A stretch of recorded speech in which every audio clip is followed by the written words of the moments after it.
Is there something more? Yes, because I wanted to talk about the state of grace. Is there any state of grace? Because I often feel like so grateful, and I feel that like I can't stop crying. This is why I said I think I'll need some tissues. And when I think about that story and other stories that happened in my life, it's like, Well, we would call it the state of alignment, and we would call it the state of the receptive mode, and we would call it being tuned in, tapped in, turned on. And in that alignment, you see, the thing about trying to assign a word to it, like grace or like any word, is that alignment represents itself in your experience in many different ways.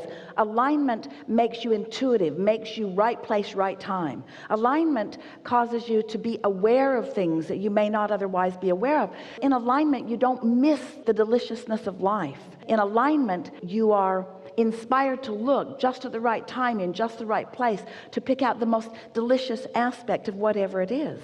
Sometimes alignment feels like appreciation that just turns you inside out, or love, which is a very similar vibration. Sometimes alignment feels like adventure or passion or exhilaration. We like the word clarity in alignment most of all, because in clarity you are astute and aware. The feeling of vitality comes from alignment. In other words, there is so much that alignment represents, and certainly that feeling of grace is a good way to describe it too. It's just that for many of you, grace feels more peaceful, where alignment can mean passion.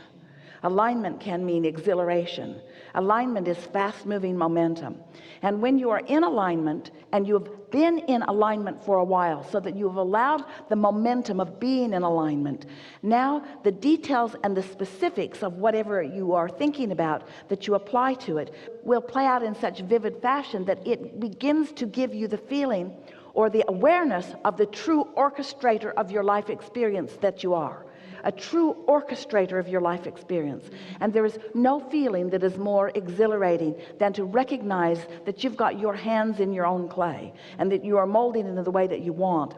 And then as that momentum ensues, you allow more and more of that momentum, so that your brain is firing, and your receptors are receiving, and your transmitters are transmitting, and you're rendezvousing with more and more and more and more and more of the same. Two things happen. You have this feeling of exhilarating, successful life experience. Your joy is uncapped.